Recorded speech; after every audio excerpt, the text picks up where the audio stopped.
is happening, guys? Welcome back to the King in It podcast with myself, Craig Holmes. And this little champion of the world, Amy Bannister. Nice.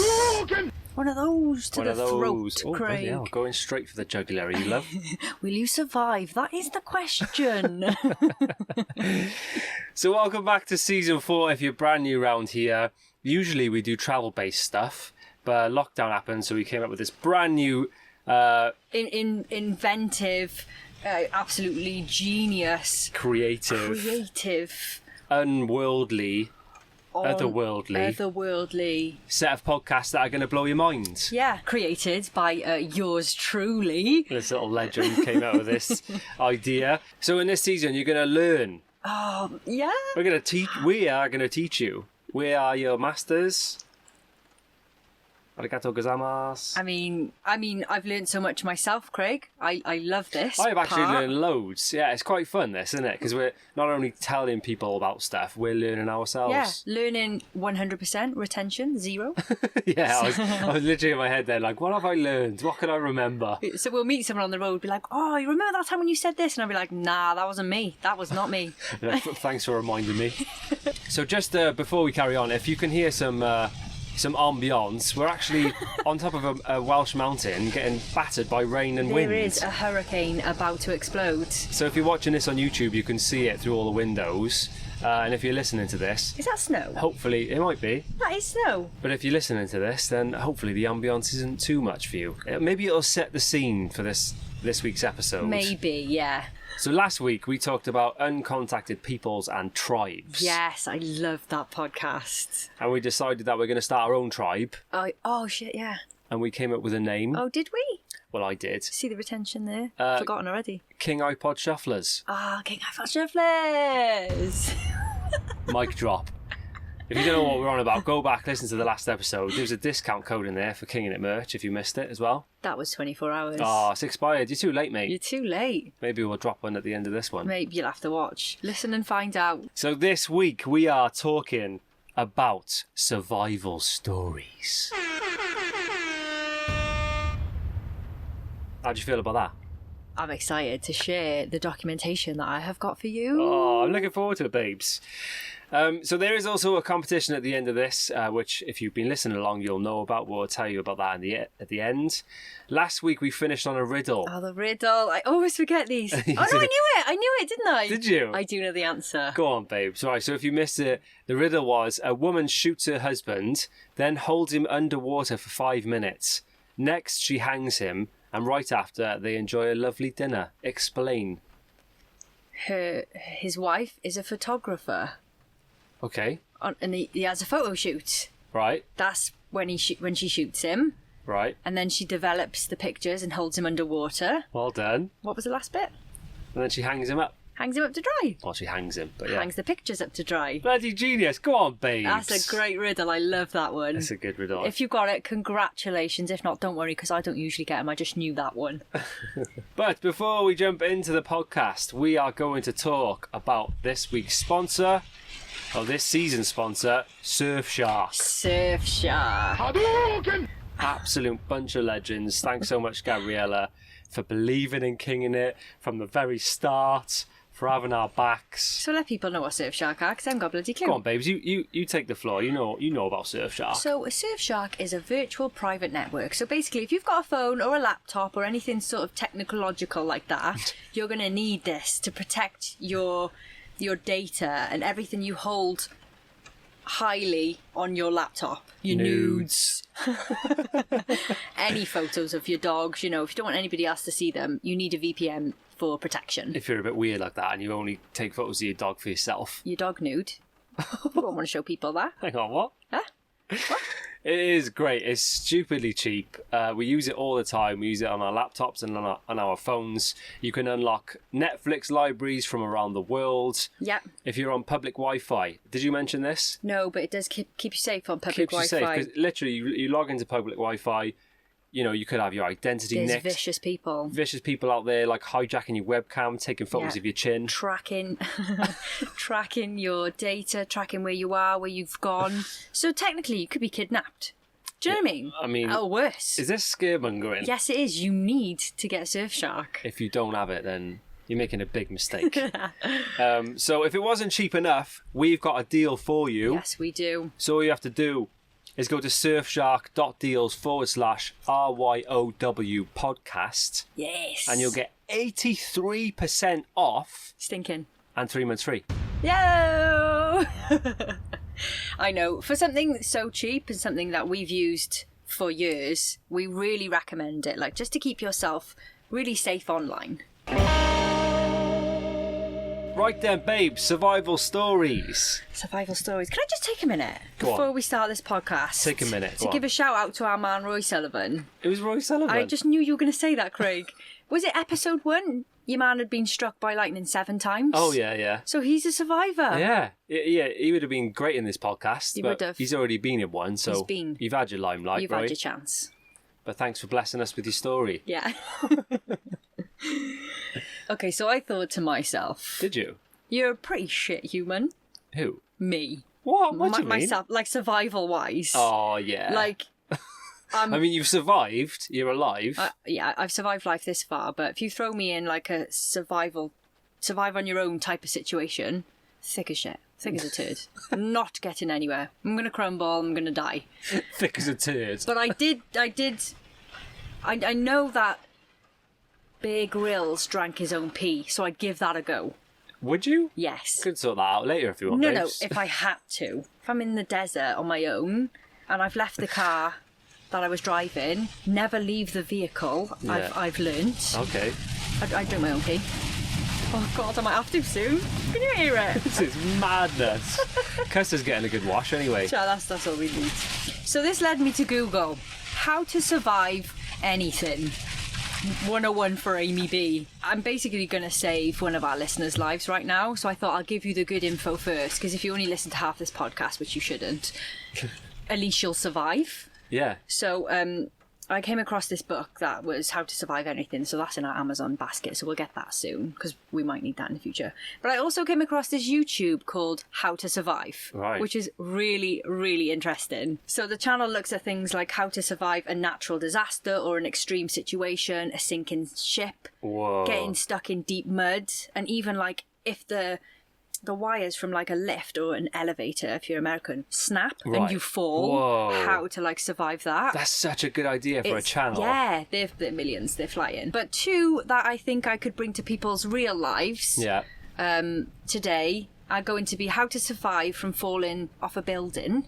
Really? Yes. Surely you can't survive that. And how to survive being kidnapped. Okay, bloody hell. Just a little FYI, I did read about a toddler who fell from an 11-storey building and survived. What? Yeah.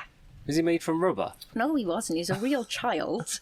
He broke his back and a couple of arms. Oh, bless him. And fractured his skull, but he lived. That's mad. I know, crazy. Okay, Did he have a wingsuit on? No. So how to survive from a falling building. So the first one's a bit weird because you wouldn't really do it, but it says to pretend you're a human pinball and try and hit things on the way down. So if you can smash yourself into something, it will stop the momentum of your fall. The terminal velocity. Exactly. So when you fall, you're less likely to die straight from impact because you've hit something on the way down. Oh God, that's a bit scary, isn't It it? decreases your momentum. I know. So if you can bring yourself to do that, you might, break a couple of bones. But point 2 is stay loose.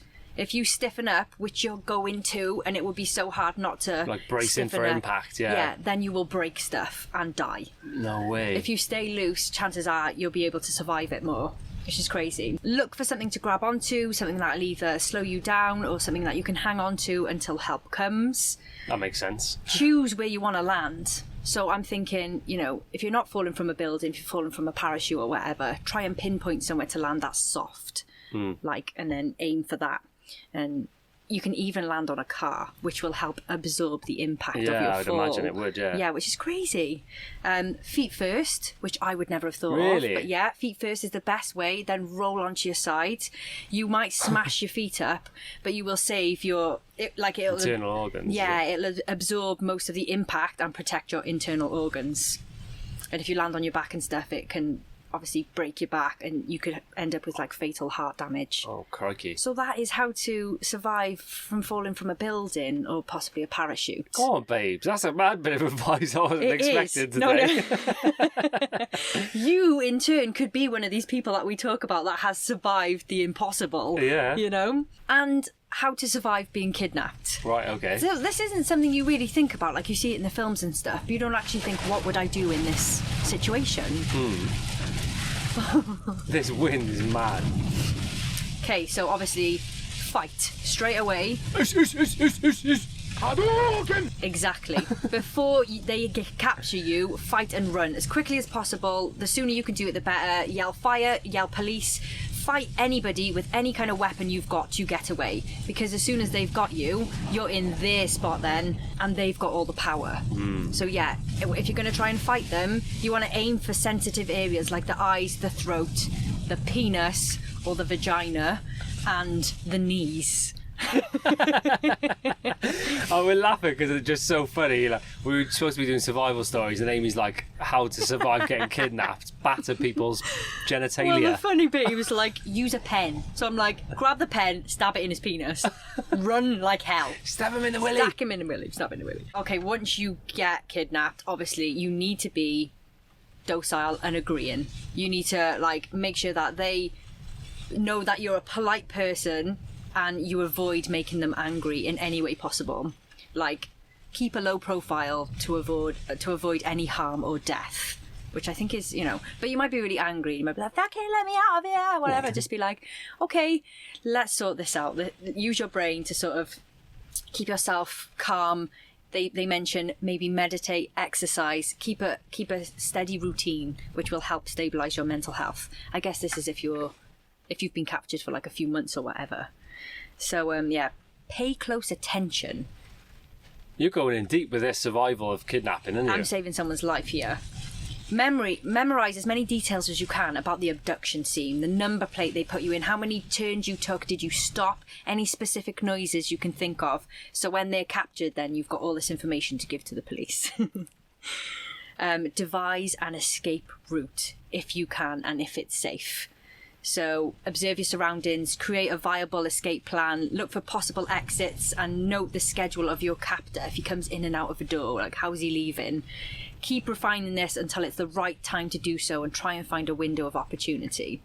But just note here, a change in their usual routine, if they become excitable or nervous, this could mean that they're planning on killing you. Oh dear Lord. And then you need to move fast. Brilliant. I hope you for can that, take all that babes. information in. Noted for the future of potential kidnapping.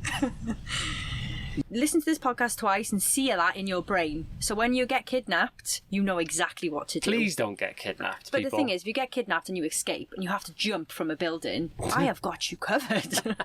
And then we have a review. I listened to the King in It podcast, and the other day I got kidnapped. I had to jump off a building and I knew survive. exactly what I was Thanks so doing. much, Craig and Amy. 5-star review. If that's you, we'll send you a jumper. That's off to you. Free jumper for you. Okay, my first survival story. Okay. A little bit of water on your chin there, Drive. I just spilt it everywhere. Is a fella named Stephen Callahan. Stephen Callahan, go on, son. So this is the toughest battle with dehydration. Oh. On the night of the 29th of January 1982, Steve Callahan set a sail on his small sailboat from the Canary Islands bound for the Caribbean. How far was that? It's quite fast, the Atlantic Ocean. Then what's he doing on his own? He's a sailor, and he knows what he's doing. Okay. So on February the 5th, the ship sank in a storm. Knew what he was doing, did he?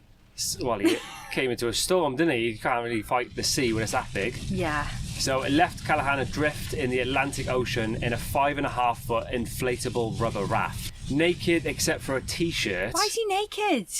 All his clothes must have fallen off. Right. They all swam off, did they? Every piece of clothing for himself, is it? Yeah, like, see you later, Steve, we're off, mate. So he only had 3 pounds of food and a few pieces of gear. I thought you were going to say he only had £3 on him. He only had 3 quid. Buying? He only had 3 quid for the tuck shop. In his pocket, but which he didn't have his pocket because his trousers had left him. No ATMs in sight. He only had 3 pounds of food, a few pieces of gear, and 8 pints of water. Okay. Callahan drifted for 76 days. Whoa. But the thing is, he probably drank more than I did in 76 days. I mean, Yeah, I that's don't true. like to drink the best of times. You have 8 pints of water a year, don't you? Yeah, I wake up and I'm like, oh God, I've been sleeping in the Sahara. Or I won't drink. Craig's like, you're tired, it's because you need more water. Back to Steve's story. He drifted for 76 days and over 1,800 miles of the ocean. Wow, what? And still he was on the ocean. That's so crazy.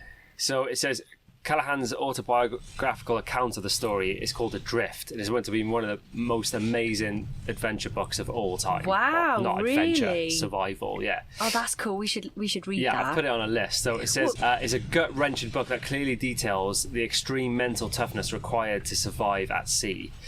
So this is Callahan describing what happened. He says, there was a big crash on the side of the boat. This is before he ended up in the raft. Yeah. And a lot of water came flooding in. So part of me was frightened and saying, you're going to die, you're going to die. Oh, God. You're going to go right down with the boat. And part of me was saying, shut up, do your job. So Callahan grabbed what supplies he could, jumped onto a 6-foot rubber life raft and tethered himself to the partially submerged boats to weather the storm. So his main boat capsized, and he just literally put a line to that and just got in the raft just so he was tethered to it. Is it not sinking though? It was like turned over, Okay, so it was yeah. flooded with water. Yeah. But he probably did it so that when the storm passed, he could go on and get some supplies and stuff because it was probably loaded with stuff. Clever guy. It says, just before dawn, something parted in the line and I went drifting off and basically spent the next 2.5 months crossing 1,800 nautical miles, or about 2/3 of the way across the US, learning to live like an aquatic caveman. Oh my goodness.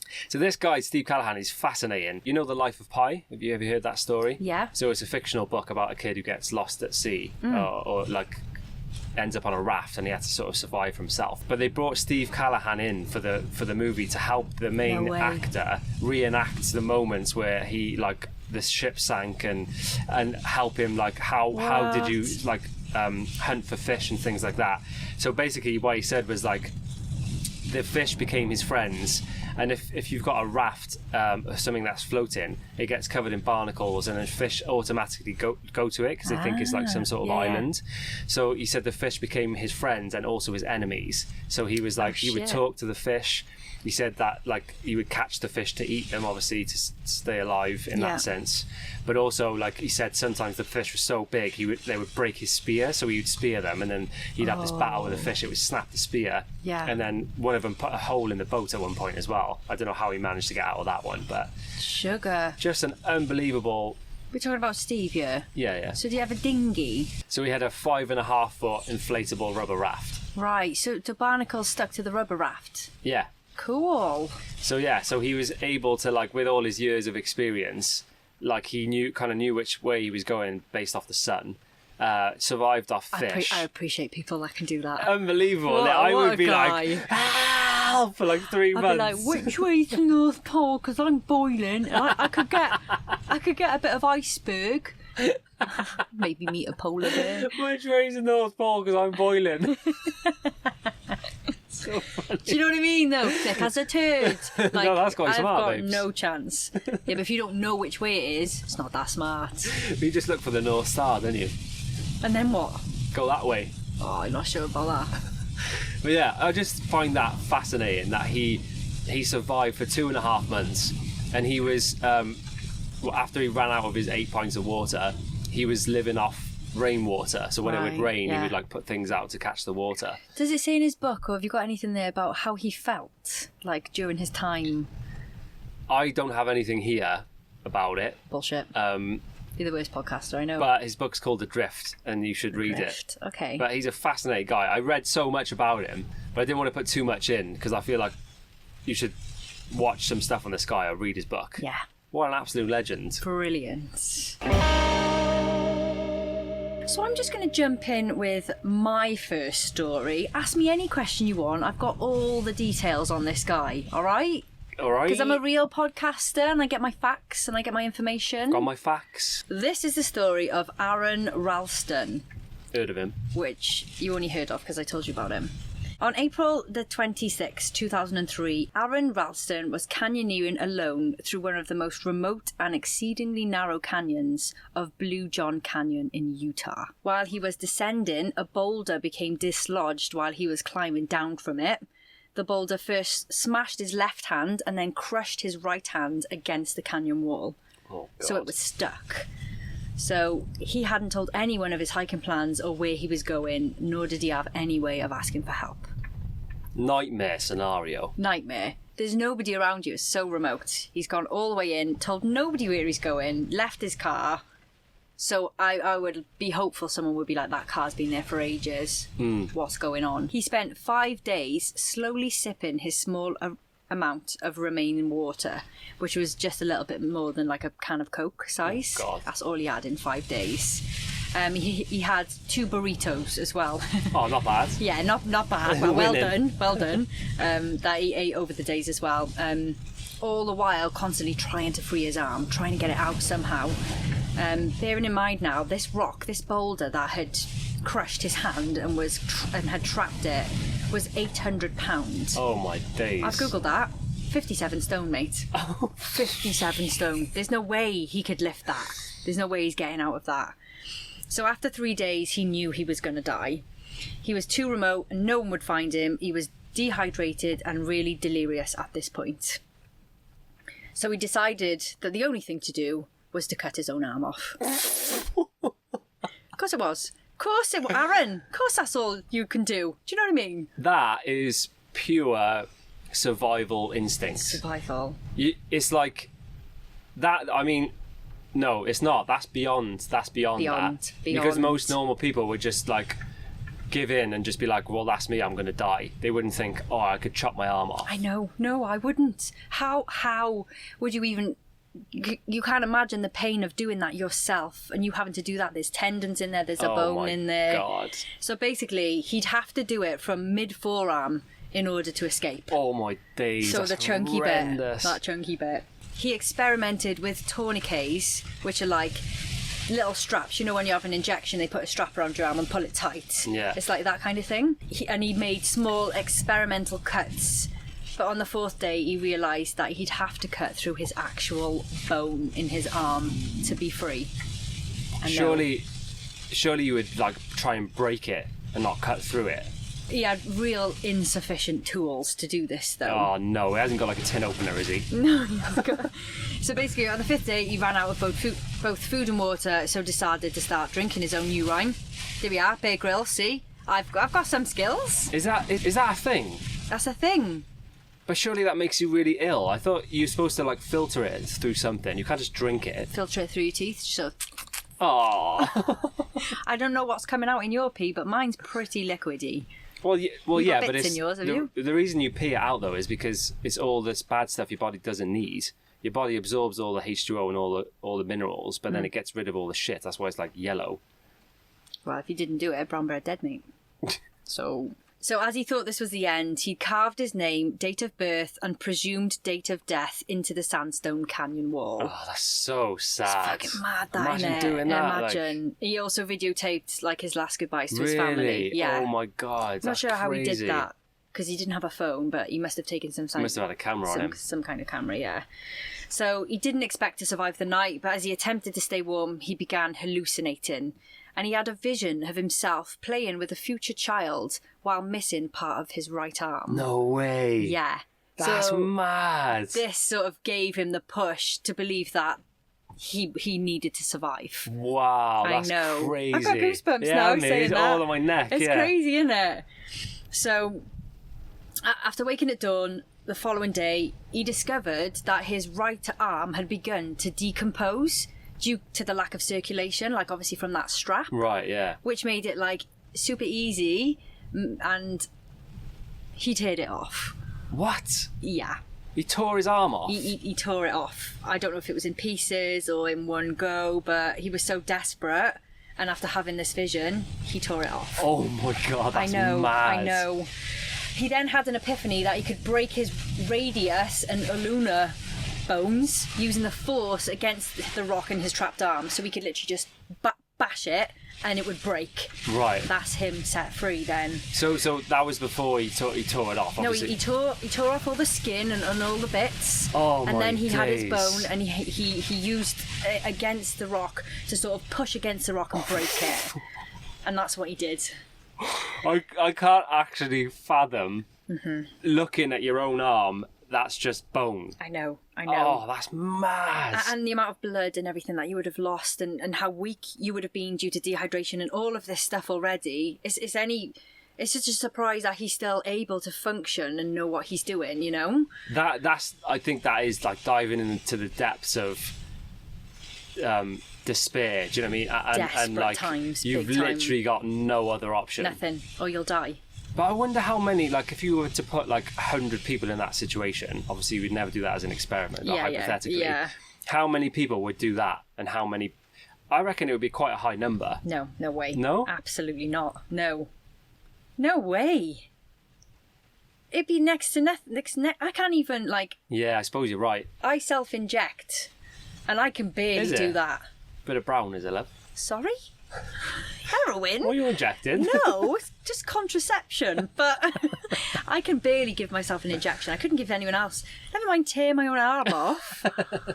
Flipping heck. What a guy. So he had amputated his forearm with his multi-tool, using a dull 2-inch knife and pliers for the tougher tendons. Oh. My goodness me. The painful process took only an hour. So during which time he used the tubing from a camel pack as a tourniquet, taking care to leave major arteries until last. So he had to do them as well. Oh, my days. Well, I don't know what he did. Or did he just pinch them? Well, I guess with a tourniquet, he would have, like when people Strapped like it have amputations, they strap it up so no blood can go there. Mm-hmm. And he must have just pulled it as tight as he could around that arm. Mad. So this bit's mad next. So after freeing himself, oh my God, amazing. What the fuck? You'd be like, well, I don't know how he felt. This is why I want to read his book. There is a film on it, isn't there? Yeah, it's called 127 Hours. Yeah, but flipping heck. We should watch that tonight. We say that about everything when we do these podcasts. So after freeing himself, he climbed out the canyon, abseiled down a 20-metre sheer wall, then hiked out of the canyon all one-handed. Bearing in mind now, he's 8 miles away from his car. 8 miles away. After hiking around 6 miles, he bumped into a family that were on holiday from the Netherlands. They gave him food and water and rushed to alert the authorities. Oh my God. Ralston had feared he would bleed to death. He had lost 40 pounds, including 25% of his blood volume. No way. He was picked up by an air ambulance and rescued approximately 4 hours after amputating his arm. What a guy, Craig. Can you believe it? That is unbelievable. So he brought out a book called Between a Rock and a Hard Place, which I thought was really funny. Genius. He's got the film called 120 Hours and is now a motivational speaker. I mean, hats off to him. Yeah. I would listen to him any day of the week. Mad. Be like, you think you got it bad, mate? I ripped my arm off. I know. I had to rip my own arm off to save my own life. Unbelievable. Crazy. I feel like we should give him a round of applause. Okay. Everybody join in. Go on, mate. He deserves that. That's madness. What about his arm then? Did they go back and pick it up? Oh shit, I've got that. Have you? His severed hand and forearm. See what I mean? Fucking good podcaster. Fucking good podcaster, me. So his severed hand and forearm were retrieved from under the boulder by park authorities. Apparently, it took 13 men, a winch and a hydraulic jack to move the boulder, to lift the rock and retrieve the arm. His arm was then cremated and the ashes were given back to him. No way. Yeah.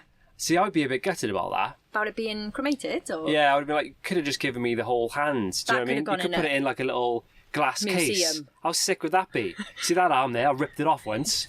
Now it's in a glass case. There's my stump to prove it. Yeah. But yeah, it could have gone in a museum. They could have frozen it. Yeah, why did they burn it for? I'd be raging. I mean, he probably did a bit of a shoddy job on cutting it. Probably wasn't like a...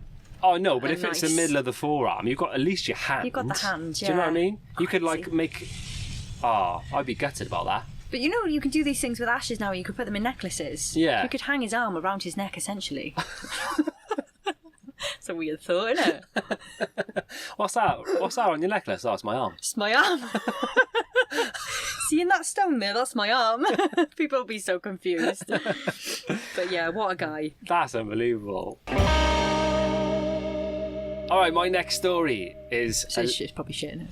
Oh, don't talk about Juliana like that. My next story is about a lady called Juliana Kupke. I thought you were going to say Cupcake. I was going to say, I love her. She's my bestie. So she is a German lady. And this story is called The Luckiest Plane Crash Survivor. Wow, okay. Juliana Diller, born in 1954 in Lima as Juliana Margaret Kupke, is best known for being the sole survivor of 92 passengers and crew in the December 24th, 1971 crash of Lancer Flight 508 in the Peruvian rainforest. The only survivor out of 92 people. Survivor. This story is absolutely mental. Wow, what a girl. I watched a documentary on this lady years ago, and as soon as you said, "Oh, we'll do the next podcast as survival stories," I knew straight away that was going to be my main one. Oh, gimme. She just graduated, and she didn't want to miss the prom.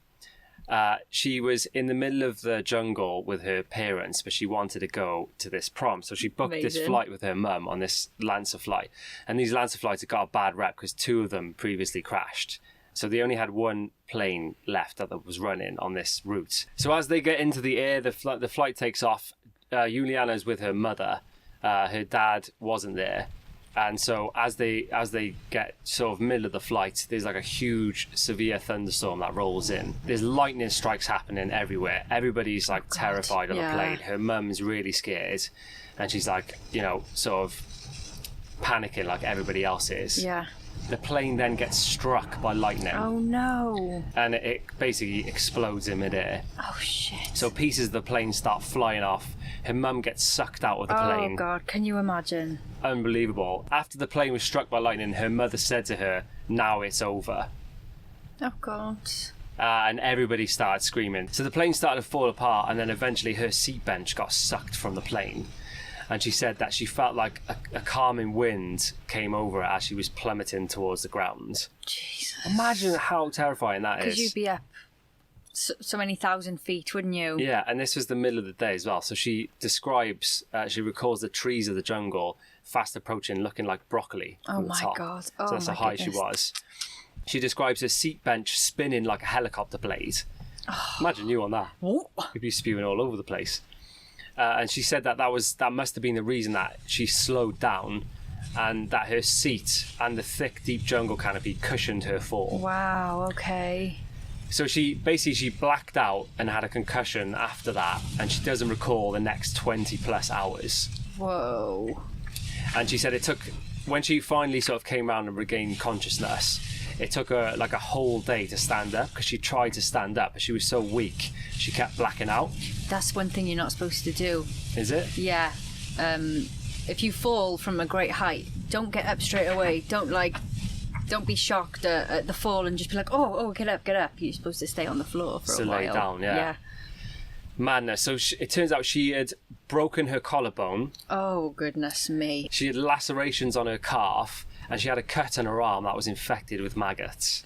Oh, that'd be the worst. Take my leg, but don't give me no maggots in my arm. That's wrong, isn't it? Yikes. Later, doctors discovered that she'd fractured her shin, strained her vertebrae, and tore her ACL. Gee whiz. But I mean, from getting struck by lightning and surviving a plane no wonder crash. she couldn't get up then. Unbelievable. She did. So she eventually gets up. So not only has this happened, she's now in the Peruvian jungle, which is like crawling with spiders, crocodiles, snakes, basically God. Loads of things that can kill you, and it's like the middle of nowhere. Luckily, Julia has this particular set of skills. She does, which comes in handy. So her mum was a world-renowned ornithologist. Do you know what one of those is? Survival woman. Studies birds. Oh. And her dad was a zoologist, so she knows all about animals. So she finally gets up, she's able to walk around, and so what she does is she starts searching the area for survivors, because she survived, so in her head she's thinking maybe other people have. Yeah.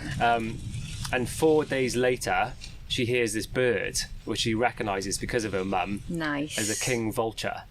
Oh, that doesn't sound good. The king vulture, she remembers her mum saying that particular bird only lands when there's rotting flesh in the area. Oh, God.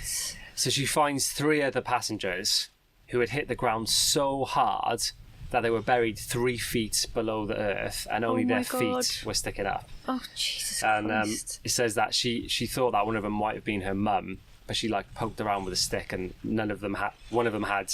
There was like female feet, and she said that they had nail varnish on, and she was like, my mum didn't use nail varnish, so it wasn't her mum. Imagine dealing with all this and then, thinking I probably lost my mum at the same time. You're broken as a person, like physically, mentally. Oh, that is just terrifying. It's awful, isn't it? As she's going about, then she hears planes flying over. So there's obviously like planes scouting, trying to look for survivors, trying to find the crash site. But because the trees and the jungle's so thick, she can't see them and they can't see her. Shit. And after a few days, she says that the plane stopped, and she said she describes those as her like lowest moments, and she's just felt completely helpless. I forgot to mention, she's only 17 at this point. Right. So she's 17 years old in this scenario.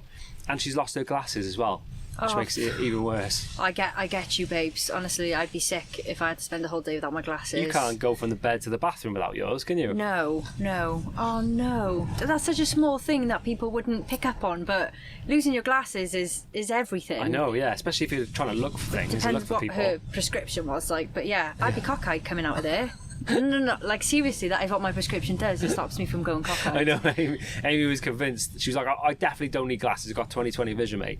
They came out and they're like, yeah, you would go cockeyed if you didn't have glasses. Craig's like, you'd have been single. Just to jump in here, I'm about to say Yulia 100 times, but her name's actually Juliana. So apologies to Juliana. So Yulia, she stays hydrated by licking leaves after it's rained, and she found a bag of sweets. I don't know whether they were on her or she found them like Maybe close came from by, that plane, yeah. and she rationed them, but they only lasted a few days. God.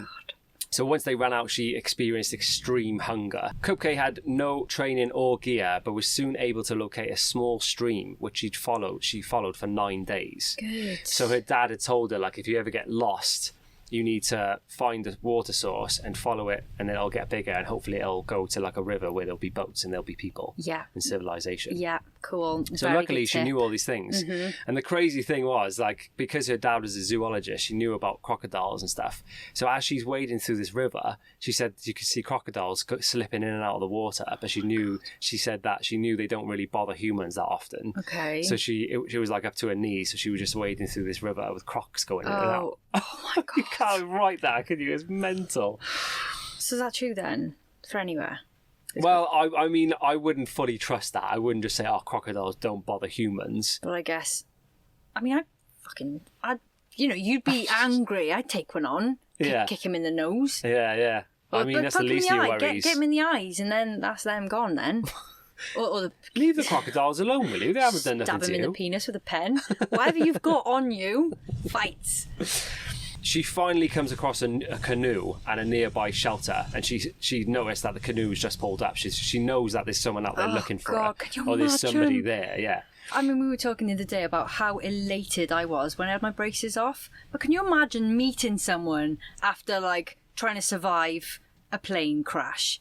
The words just couldn't. You would just fall into pieces, wouldn't you? Unbelievable. But there's another little plot twist here as well, which is mad. So at this point, she's so weak. It's been 9 days. Oh my God. Oh no, I think it's coming up on the 12th day. She's so weak she can only crawl. So she's crawling. She crawls up to this hut to go in the hut, and she finds a thing of like gasoline, like petrol. Yeah. And her dad. She said she remembers her dad operating or treating a wound of an animal with maggots using like gasoline. Okay. So she sucks the gasoline out of the canister and spits it into the cut on her arm. 30 maggots come out of her arm. Oh my God. Are you joking? What a girl. Yeah, it's mad. So then she tries to sleep in the hut, but it's the ground's too hard. So she ends up going back down to the river where it's a bit softer. Yeah. The next day, 3 Peruvian men show up. Okay. But these guys were so confused and a little bit scared because she's blonde. She's in the middle of the Peruvian jungle, and she's got bloodshot eyes, and she's a bit delirious. Yeah. And so she says that they're not going to take her, are they? They say that they believe in all sort of water spirits and ghosts there. Right. So for a moment, they're really terrified, and they think she's a ghost. They think she's a water spirit. Oh God! Because they've never seen like a person like that in the jungle, and they think she's a spirit called Yemanyana. Yeah. Who supposedly a blonde water spirit. Mad. But luckily, Julia, being the multilingual legend that she is, shut up. she speaks fluent Spanish, mate. Oh my God. So she just explains to these guys what's happened. Oh my God. They give her food, and then they help her with her wounds. They put some more gasoline in, and then 50 more maggots come out of the cut. Are you joking me? Luckily, because she thinks she's going to lose her arm this whole time because it's so infected. Jesus. But luckily, she keeps her arm. Goodness. She survives. I wonder how far away they were from actual civilization then. Maybe not too far because the guys were there. Well, she walked for 9 days up a river, so she must have been pretty far. So not only did she survive a plane crash, she survived 12 days in the jungle on her own with a packet of sweets. Oh my God. Unbelievable. And the other thing about this is crazy. There's more to it, but she tells the story of how her dad basically like disowns her because he didn't want her to go to this graduation, and she sort of asked her mum to, and her mum went, and he blames her, and he like says horrible things like, I didn't even want you, and you took my best friend and stuff like that. It's awful. It's really sad. On the documentary, he's on it. No, she explains it in the documentary. God, it's really, really sad. I mean, that seems like he's got his head screwed on. He knows zoologist, got all this going on. What the fuck? I know, mental, unbelievable. The other sort of, not plot twist, but there's a director. Have you heard of a guy called Werner Herzog? No. So he's an amazing director. He made another documentary called Grizzly Man, which is the guy who like thinks he's like friendly with bears and stuff. Incredible. If you've not seen that, you should watch it. It's so good. Yeah. But Werner Herzog was supposed to be on exactly the same flight. No. But a last minute change of plans, he had to cancel. Oh, no way. So he didn't get on the plane. Oh my God. So Werner Herzog shot the documentary with Julia. Oh, did he? So he went, because he's German as well, and the German connection must have helped a lot. Yeah. So it's those two, and he sort of interviews her throughout That's wonderful. I wonder what she looks like. I'll show you a picture. Okay. This is Julia. She looks like a lovely lady. Yeah. This is her in later life. Oh, wow. Okay, so she's blonde, short little cropped hair. She looks lovely. Yeah, glasses on there. Glasses on. Good woman. Probably got an updated prescription since then. I hope so. So yeah, what an unbelievable thing incredible. To survive. I would love to meet her, you know. She'd be someone you'd just be like, oh, God. I know, just want to hug her. And yeah. Oh my God, that's crazy. Lightning strike, plane crash, Peruvian jungle. Someone thinks she's a water spirit. Jeez, what a girl. Yeah. She is very clever, like bloody good. But there's so many parts to it as well, where like in the documentary where she's so hungry at one point, she sees these frogs and she's going to try and catch the frogs, but luckily she's weak enough. She's so weak she can't catch them. Poisonous. And it turns out later they're poisonous. They were black dart frogs. And I would never pick up a frog. Kill you instantly. What would you do though? You know, like look for berries, but then berries can be poisonous. Yeah. Like, well, luckily the other thing was she knew a lot of the things that were poisonous that she avoided. This is what we need in school. Yeah. This is how we need to bring our children up, just in case. Do you know what I mean? What's Pythagoras' theorem gonna help her with if she's stuck in the jungle? Yeah, exactly. Oh, mad. Good for her. We should watch that one as well because 100%, it's fascinating. 100%. She also talks about her mum. I'm sure there's a part on there where she finds her mum.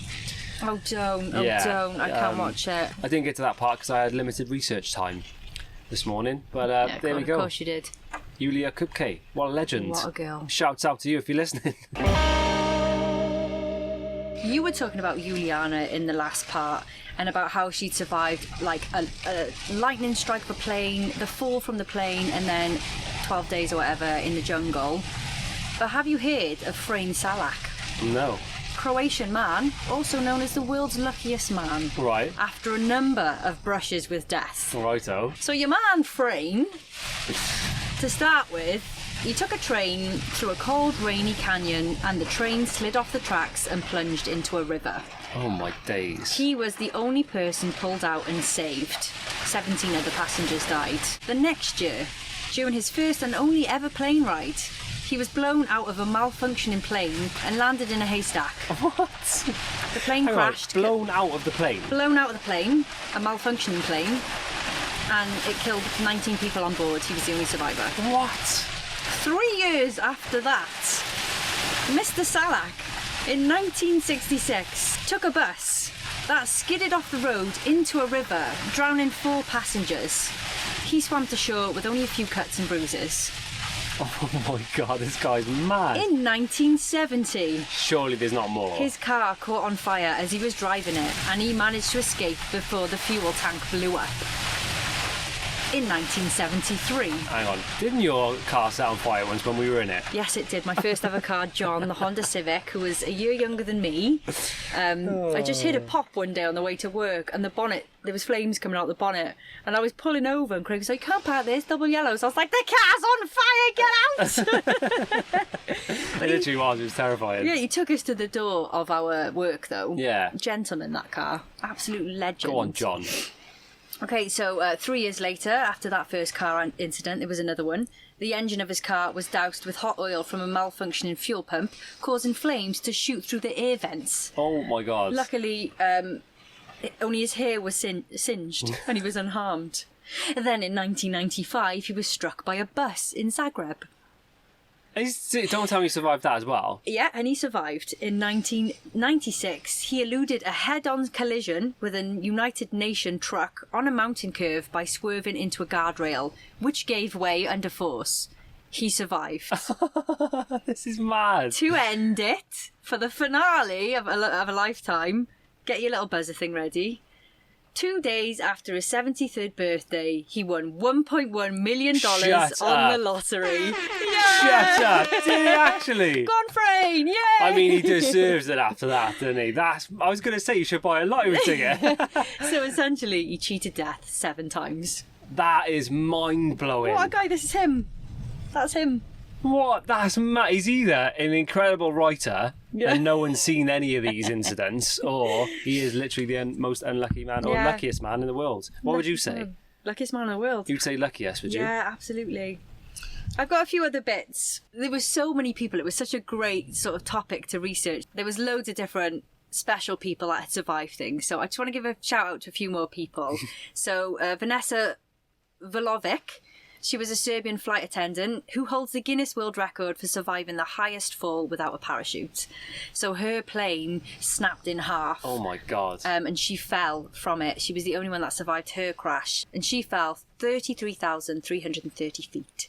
Dr. Anna Bagenholm was skiing around a waterfall where she fell headfirst into freezing water and became trapped under the ice. Oh, worst nightmare. For a total of 80 minutes. So she managed to find an air pocket, literally, like her head is right on the ice. She's under the ice. She found an air pocket to breathe through, but only for about 30 minutes. Then she was underwater for 40 minutes without air.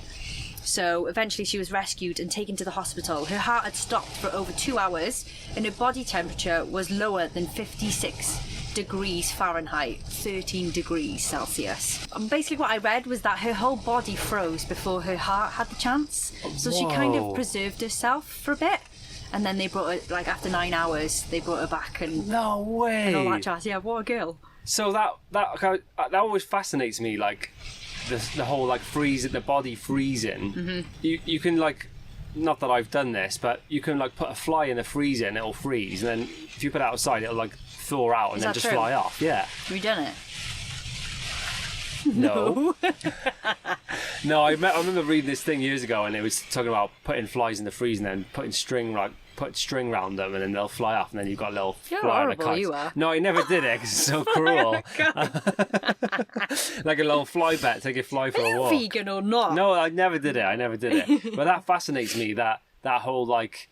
Because it's that whole cryogenic thing, isn't it? Like celebrities who want to like freeze themselves so that potentially they could be brought back to life in the future. Yeah. That's Who knows? mad. Who knows? A lady called Uwa Winsinurska was paragliding in Austria when she was sucked into a horrific storm. So she found herself in a vortex at a speed of nearly 50 miles an hour and carried to a maximum height of 32,000 feet, higher than the top of Mount Everest, Craig. and almost at the point where jumbo jets cruise. Oh my God. Due to a lack of oxygen at that altitude, she passed out for nearly an hour. Amazingly, she drifted unscathed through temperatures of minus 40 degrees Fahrenheit as hail and lightning raged around her. And she's got a parachute on. She's got a paragliding. Yeah, paragliding. She was sucked in with all that. So according to doctors, the fact that she passed out may have helped her survive by slowing down her heart rate and bodily functions. So this gave her the chance to wake up after the storm was dying down and then landing safely back on Earth. That is a hell of a journey, that, isn't it? I know. But this one is the craziest one, I think. So this guy is called Carlos Halfway Rodriguez. He lost a large portion of his brain and skull after flying through his car's windscreen and landing on his head. This is a picture of him. Oh, I've seen this guy before. He says, "Do not drink and drive, kids." Oh my days. I mean, if that's a poster for that, then so that's for people, gonna work, innit? For people that aren't watching this on YouTube, can you describe what Carlos looks like? It looks like if you had a hard-boiled egg and you just got the top off with a spoon. Pretty much. So it's like from his eyebrows From up. his eyebrows, it just goes back. His head goes back, and then he's got a bit of hair. But yeah, he's lost a lot of the top half of his head. That's crazy. Unbelievable. But he survived that. He survived it, yeah. Just had to take away a lot of his brain, which is crazy. That's mad, isn't it? We were talking about this the other day about the guy Adam was saying about. Shout out to Adam again. He's always telling us stuff. Adam from Jits into the Sunset. Park behind me if you're watching on YouTube. Yep. He was saying about this guy who could play piano. Yeah. And he didn't want to lose that skill, so they did open brain surgery whilst he was still awake. Yep. And they'd be playing piano and they'd move a bit and then he'd forget how to play. They go, put that bit back. Put that bit back. Well, now that is a documentary type of thing that I would watch because that is fascinating. How mad is it that they could just take parts of your brain away and you'd still be alright? But is it true that we don't really know how your brain works still? Not a lot of it. They don't know, no. Yeah. That is mind blowing. Really crazy. All right, next part of the podcast. Would you rather? Would you rather be the richest person in the world or be immortal? Richest person in the world. Why? Because I wouldn't want to outlive all my friends and family. Yeah. I'm hoping I go before you because I will probably die of a broken heart. Oh, babes. Don't cry. But yeah, we could have such a fun life together if we had all the money in the world, the things we could do with it. She'll take richest person. If anyone's listening, sign her up for that one. She'll have that one. So many people we could help, so many dogs' lives we could save and make better, you know. It would be Immortal really good. would be mad though. It would be mad, but I wouldn't want it. But what kind of immortal is it?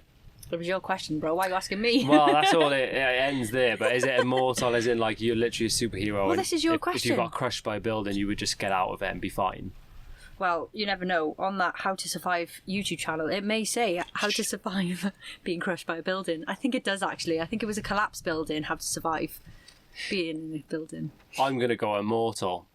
You're fucking rude on me. You don't even give a shit about me. No. You're going to live an immortal, heartbroken life, are you, Craig? Well, no, because think about it. If you were immortal and you were like that, you didn't have superpowers, but you just literally couldn't be killed. But what happens if you go to jail for life?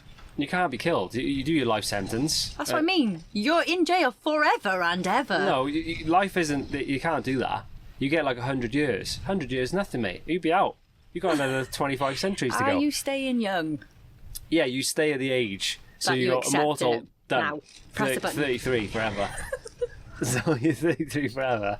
But imagine this, because you can do all that stuff, imagine how much money you'd make from it. You'd be drop a building on my head. Give me 100k. You'd be the richest person in the world in no time. Would it hurt though? Would you have to be in hospital from a broken leg and spend 6 months recovering from that, or so it's not immortal. You're a superhero now. You're invincible. Yeah. You need to figure out your questions. Invincible or richest person in the world. I'm still gonna go richest person in the world. I'm gonna go invincible. What if you're poor? I won't be because I'll set up my own circus. I'll just get people to throw things at me and circuses are bad. Get elephants to sit on my head. No, you will not. You won't touch the bloody elephants. Alright, we're going to end this podcast with another riddle. Oh, come on, I've got it. I'm feeling clever. So this one is, you see a boat filled with people, yet there isn't a single person on board. How is that possible? One more time. You see a boat filled with people, yet there isn't a single person on board. How is that possible? Oh, for God's sake. A boat. The only thing I can think of is gravy boat. But you ain't having people in no gravy boat. I would always want gravy with you, I would innit? happily stand in the gravy boat if I could. If we had one that big enough. People on the boat.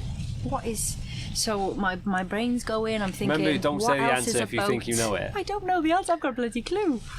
All right. Looking forward to the answer to that one. So that is it for this week's podcast. Thank you so much for joining us. If you watched on YouTube, press subscribe. Yeah. If you listen to us where you get your podcasts, if you listen to us on Apple Podcasts, leave us a 5-star review to be in with a chance of winning some Kinging It merch. If it's a 4-star, I'm coming for you. Don't even think about it. And you're not going to win anything as well. Yeah. So have a think about that. Anything else you want to add, babes? Not at the moment. I'm sorry about the Ambiance. audio of this. There is a major storm going on, so I hope it hasn't affected the podcast too much, but we hope you're having a fabulous day, and we've got some exciting plans for the weekend. It's actually my birthday on Sunday, so if you want to send presents... 43, babes. No. It's Saturday. That's nice, isn't it? Yeah, right. No, I'll be 32. The big 3-2. Yeah, but that's about it. Have a wicked weekend, and always remember to rule your own world. 1, 2, 3, Bye.